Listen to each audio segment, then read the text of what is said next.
Welcome to Color of Life, a quiet place for those who are tired of the noise, of the endless chase for validation, of living for everyone else but themselves.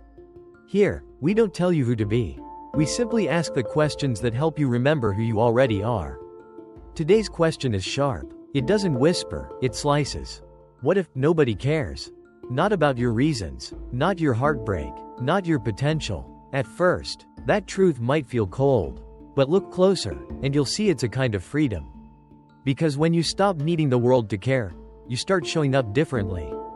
You stop performing. You stop waiting. You begin, not for approval, but for something deeper, alignment. This isn't bitterness, it's clarity. And clarity is rare, because it demands action. So if you're ready to stop seeking applause and start reclaiming your strength, then listen closely. Because the truth is simple. Nobody cares. And that might be the best thing that ever happened to you. 1. Your worth is not built on applause. What if no one ever noticed your effort? No recognition, no compliments, no praise. Would you still show up the same way? That question reveals everything. Most of us spend our lives unconsciously performing, polishing ourselves for the eyes of others. We smile when it's expected. We speak when it's safe. And we dream only as far as someone else's approval allows. But life isn't a play. It's a fire. And you're not an actor. You're the metal being shaped inside it. The Stoics understood that true self-worth is never found in the cheers. It's found in the quiet, those early mornings when you rise while others sleep. Those small, uncelebrated acts of discipline. Those decisions to do what's right, even when no one is watching. And especially when it would be easier not to. That's where strength is forged, in silence. Ask yourself, would I still do this if nobody ever clapped? If your answer is yes, then you're walking the rarest path, the path of someone whose self-respect isn't rented from the crowd. Applause can feel good, but it fades, and if you rely on it to feel worthy, you'll always be chasing something that was never yours to begin with. So let go, and instead, live in a way that makes you quietly proud, even if no one ever notices. 2. External validation is emotional handcuffs. It's one of life's cruelest illusions. Believing that if you just impress the right people, earn the right praise, gather enough applause, then finally, you'll feel at peace. But peace built on approval is never peace at all. It's a prison with velvet walls. It starts innocently enough. We're taught to chase praise before we even know what it means, to seek permission before we act, to look outward before we look inward. Over time, our sense of self becomes hijacked by other people's reactions. We begin to fear silence. To fear being misunderstood, to fear disappointing those who were never meant to define us. But here's the truth. A life shaped by the opinions of others is never truly lived. It's borrowed, and borrowed lives always feel heavy. The Stoic path calls you back to inner freedom, to a kind of courage that doesn't need to be explained. It invites you to walk alone, not in bitterness, but in clarity, because you've finally remembered, your soul was never meant to fit into someone else's mold. So if they clap, let it echo. If they mock, let it pass. Either way, stay the course. You don't need their understanding to be whole. You just need your own. 3. Focus where your hands can reach. Anxiety often feels like drowning, but not in water. In helplessness. And what fuels that helplessness most isn't the problem itself. It's the illusion that you should be able to control what was never yours to command. You can't control if someone loves you back. You can't control if your timing is perfect, or if life rewards your effort today. You can't control the opinions, moods, or misjudgments of others. But here's what you can control: the words you choose, the effort you give, the values you honor, the decision to keep going, even when recognition never comes. That's where Stoicism draws its boundary, not between caring and not caring, but between power and fantasy, between the life you can shape, and the one you must release. So much energy is wasted trying to twist the world into our ideal version of it. But real strength comes when we stop asking, "Why is this happening?" and start asking, "What will I do with what's in front of me?" Imagine how quiet your mind would be if you stopped trying to control the storm and started becoming the calm inside it. That's not detachment, that's discipline. And it's there, not in the noise, not in the chaos, but in that steady center, where your true life begins. 4. Live by your inner compass. There comes a moment, sometimes quiet, sometimes loud, When you realize the crowd is cheering for something that makes your stomach turn. And in that moment, you face a choice: follow the noise, or follow your knowing. Trends are loud, morality is often whispered, and in a culture that rewards speed over stillness, popularity over principle, it takes uncommon strength to say, "No, this isn't for me." The Stoics didn't measure a good life by how many people agreed with you. They measured it by how faithfully you lived in alignment with your values, even when those values cost you comfort. That's the test. Would you still make the same choice if it meant standing alone? Would you still speak the truth if it echoed into silence? Integrity doesn't need an audience. It simply requires that you don't betray yourself when the world tries to buy your loyalty with approval. Because here's the quiet miracle: when you live by your inner compass, you don't lose your way, even if you walk it alone. You may be misunderstood, you may be mocked, but you will sleep with clarity. And no amount of applause can compare to that kind of peace. So let the world turn. Let the trends rise and fall. And keep walking your own path, steady, silent, sure. 5. Praise and criticism are the same drug. Praise feels like sunlight on your face. Criticism feels like cold rain. But if you let either control your steps, you're not walking your own path, you're dancing for the weather. This is the subtle trap most people never see. Both praise and criticism are external forces.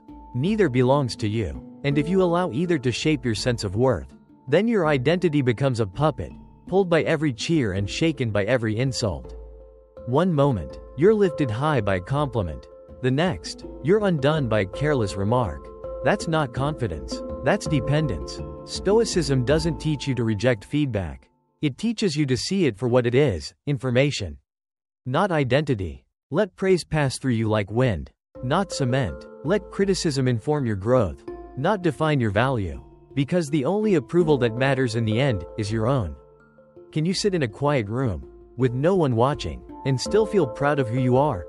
If yes, you found something unshakable, something no audience, no review, no opinion can ever touch.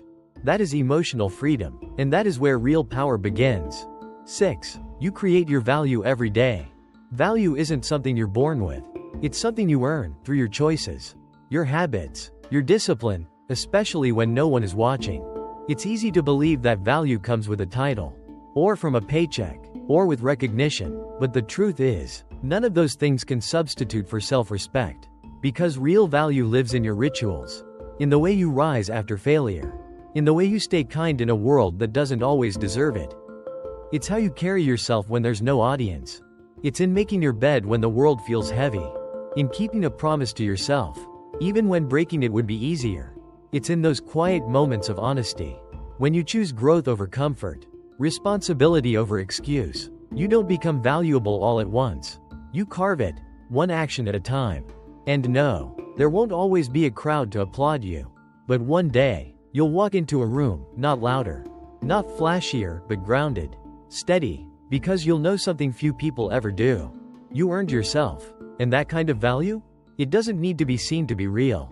It's already yours, because you built it, brick by brick, day by day. 7. Inner courage is quiet but unshakable. We often imagine courage as something loud, a battlefield speech, a public stand, a headline-worthy moment. But real courage lives in silence. It's in the woman who gets up and keeps going, even though no one sees her pain. It's in the man who turns down the easy path, even when no one would have blamed him for taking it. It's in the quiet decision to do the right thing, especially when it costs you something. The Stoics taught that courage is not the absence of fear, but the refusal to let fear dictate your choices. It's choosing truth over comfort, growth over safety, action over avoidance. You don't have to feel strong to be brave. In fact, most of the time, courage shows up when you feel anything but ready. It whispers, "Do it anyway." And every time you listen, you build something sacred, not a reputation, not applause, but trust in yourself. Because the more you act from courage, the less you depend on others to tell you who you are. And eventually, you become unshakable, not because the world stopped testing you, but because you stopped waiting for it to go easy. You decided to rise anyway. And that, quietly, is everything. 8. Build an inner citadel. What do you lean on when life gets heavy? When the plans collapse, the people leave, and the noise becomes too loud to bear? If your strength depends on things outside you, titles, routines, recognition, it will crumble when those things do. That's why the Stoics urged us to build something no one could see and no one could take, an inner citadel. Not made of walls, but of wisdom, of self-awareness, of daily choices that align with your truth. Your inner citadel is the space you return to when the world misunderstands you.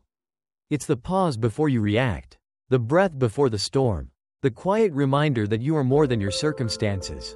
It's forged in discipline, when you choose stillness over distraction, when you say no to what weakens you, when you reflect instead of react. And like any fortress, it isn't built in a day. It's built brick by brick, through journaling, through meditation, through living with intention when it would be easier not to. This isn't about withdrawal from life. It's about resilience in the middle of it. Because one day, the storm will come, and when it does, your strength will not be in how loud you shout back, but in how deeply rooted you are in what can't be shaken. That's your inner citadel, and it's time to start building. 9. Daily reflection is power. In a world addicted to momentum, stillness is a lost language. We rush, react, respond, but rarely reflect. And yet, without reflection, we remain trapped in loops, repeating the same thoughts, the same mistakes, the same reactions, without understanding why. The Stoics knew this. That's why, at the end of each day, they paused, not to judge themselves, but to learn. Where did I act with courage today? Where did I fall short? What will I do differently tomorrow? These aren't rituals of guilt. They are rituals of growth. And they don't require hours. Just 5 quiet minutes with yourself. No phone, no noise, just presence. You'll be surprised what you notice. That sharp tone you used without thinking. The emotion you suppressed instead of naming. The moment you honored your values, even if no one saw. Reflection transforms experiences into wisdom. Without it, time just passes. With it, you evolve. And perhaps most importantly, it clears the mind.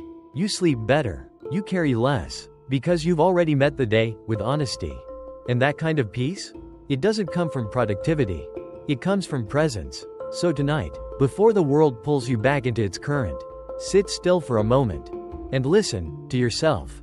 That's where power begins. 10. Vulnerability is a strength when you own it. We've been taught to wear armor. Smile when we're breaking. Stay silent when we're uncertain.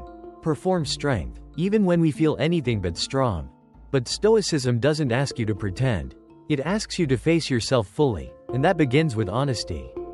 Vulnerability isn't weakness. It's the raw material of real strength. Because when you own your fears, your doubts, your struggles, you stop running from them. You integrate them. You transform them. There is more courage in saying, "I'm not okay," than in pretending you always are. And the moment you stop hiding from yourself, something powerful happens.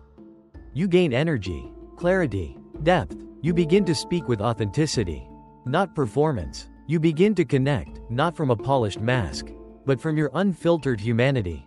True vulnerability doesn't mean sharing everything with everyone. It means showing up real, with those who've earned your truth, and most importantly, with yourself. Because when you can face your own inner world with compassion and courage, no judgment outside of you can shake you. You become whole, not perfect, whole, and that's a strength the world can't take. 11. Resilience means using pain as fuel. Everyone faces pain. That's not the question. The real question is, what will you do with it? Pain can shrink you or shape you. It can close your heart or carve it open. It can break you apart or break you open. The difference isn't in the pain, it's in the perspective. The Stoics taught us not just to endure hardship but to use it. Not to glorify suffering, but to grow from it. Because often, it's the setback that teaches what success never could. Rejection teaches resilience. Loss teaches appreciation. Heartbreak teaches boundaries. And failure, if you let it, teaches clarity. But only if you stop asking, "Why me?" and start asking, "What now?" There is a strength that's only born in discomfort. The kind of strength you can't fake. The kind you earn by walking through fire without losing your humanity. This is the quiet transformation no one sees. The shift that happens when you choose not to let the worst thing define you, but refine you. Resilience is not the absence of wounds. It's the decision to become wiser because of them. So next time life knocks the wind out of you, remember, pain is not your prison. It can be your path, if you walk it with intention. 12. Focus on your path, not their reactions. Whose voice are you still trying to please? It's a haunting question, because for many of us, our lives have become a silent performance for an invisible audience. Every decision filtered through the lens of approval. Every risk measured by how it might be received. But the Stoics remind us, your path is yours alone. And the moment you begin to live it based on how others react, you've already stepped off it. People will misunderstand you. They'll question your silence, mock your discipline, doubt your choices. Let them. You're not here to be understood. You're here to be whole. And if that wholeness means losing the crowd, then so be it. Because a life lived for applause is never truly lived.